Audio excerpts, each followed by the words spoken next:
भारतीय जनता पार्टीचे जिल्हाध्यक्ष सुभाष कासमगोटवार यांनी आज जे एक एबी फॉर्मच्या संदर्भात एक व्हिडिओ मी ऐकला की त्यांनी मी विशाल निंबाळकर, रवी लोणकर व इतर कोणते पदाधिकारी यांचे एबी फॉर्म मी दिले आणि त्यांना मी उमेदवारी पण दिली अशी जाहीर केली त्यांनी त्या प्रसार माध्यमातून सांगण्यात आलं। वास्तविक पाहता हे गोष्ट सत्य नाही आहे असं मी आज तुम्हाला सांगू इच्छितो। कारण की जो एबी फॉर्म माझ्याकडे आता तुम्हाला दाखवत आहे हा एबी फॉर्म नव्हे, हा एबी फॉर्म हा झेरॉक्स आहे। हा झेरॉक्स देऊन आम्हाला फक्त संभ्रमात टाकण्याचा प्रयत्न केला आणि संभ्रमात टाकून भारतीय जनता पक्षाच्या भारतीय जनता युवा मोर्चाच्या दोनदा असलेल्या पदाधिकाऱ्याचा बळी कसा घ्यायचा तो एक प्रयत्न त्यांनी केला जाणीवपूर्वक। त्यानंतर जेव्हा त्यांना एक चित्र दिसलं सगळीकडे की यांच्याबद्दल सिंपतीचा पूर्ण चंद्रपुरात एक वातावरण तयार झालेलं आहे, हे जेव्हा त्यांना कळलं भारतीय जनता पक्षाच्या जिल्हाध्यक्षाला आणि इथल्या विधानसभेच्या आमदाराला दोघांना पण असं कळलं की इथलं वातावरण थोडंसं विचित्र झालेलं आहे। निष्ठावान कार्यकर्त्यांच्या तिकिटा कापण्याचा प्रयत्न कंटिन्यू सुरू होता। त्या माध्यमातून त्यांनी हा वाला जो फोटो मी दाखवत आहे तुम्हाला, ही जी पत्र आहे हा पत्र त्यांनी व्हायरल केलं। या पत्रामध्ये सरळ सरळ लिहिलेलं आहे की जोडपत्र क्रमांक 1 जोडपत्र क्रमांक 2 या पद्धतीचे मी एबी फॉर्म विशाल निंबाळकर व इतर पदाधिकाऱ्यांना दिला गेला आहे असं त्यांनी म्हटल्यानंतर मी बघितला इथं एकही जोडपत्र दिसत नाही। हा फक्त एक सिंगल पेज दिसत आहे, ते पण झेरॉक्स असं देऊन आम्हाला म्हणजे खोटं आम्हाला बोलून आम्हाला आश्वासन देऊन आम्हाला मोकळं केलं।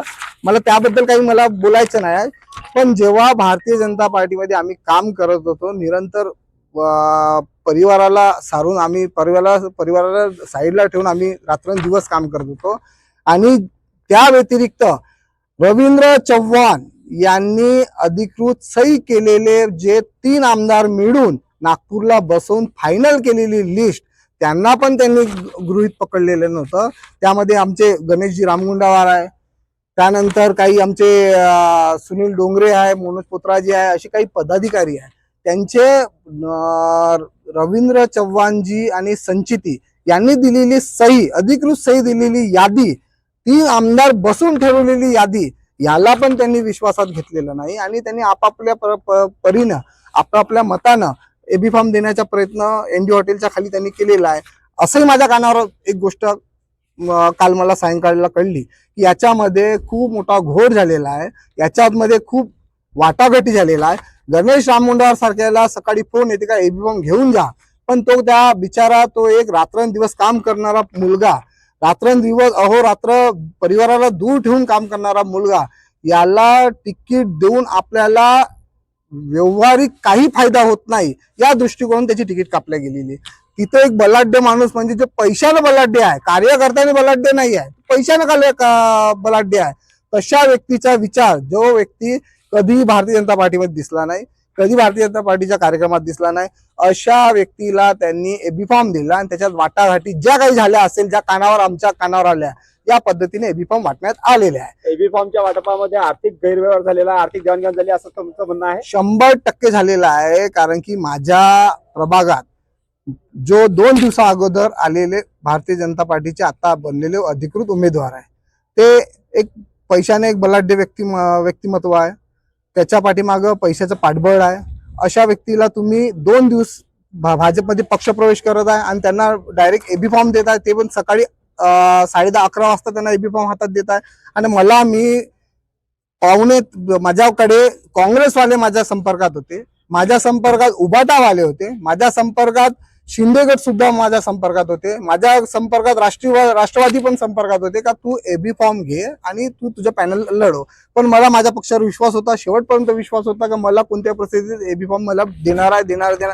पण मला 3 वाजले तरी माझ्या हातात एबी फॉर्म आला नाही आणि 3 वाजून 5 मिनिटं जसं झालं मी लाईनीत लागलो तेव्हा मला मुलांकडनं मला असं कळलं का तुझ्या एबी फॉर्म आला, पटकन घे म्हणून तात्काळ माझ्याकडे एबी फॉर्म पोहोचण्याचा प्रयत्न केला जेव्हा मी लाईनीत उभं होतो। आणि तो एबी फॉर्म म्हणजे हा वाला, ज्याला काही तथ्य नाही, फक्त हा झेरॉक्स आहे यांनी काय अधिकृत उमेदवार होत नाही हे तुम्हाला सर्वांना माहिती आहे, सर्व पत्रकार बांधवांना माहिती आहे. म्हणून आता जो व्हिडिओ व्हायरल होत आहेत सुभाष कासंगोटवारचा, जो पत्र व्हायरल होत आहे, यात काही तथ्य नाही. आज आम्ही उबाटाचे अधिकृत उमेदवार म्हणून आम्ही जाहीर झालेला, आमची बोध चिन्ह आहे मशाल आणि आम्हाला मशालवर आम्हाला उभं राहायचं आहे.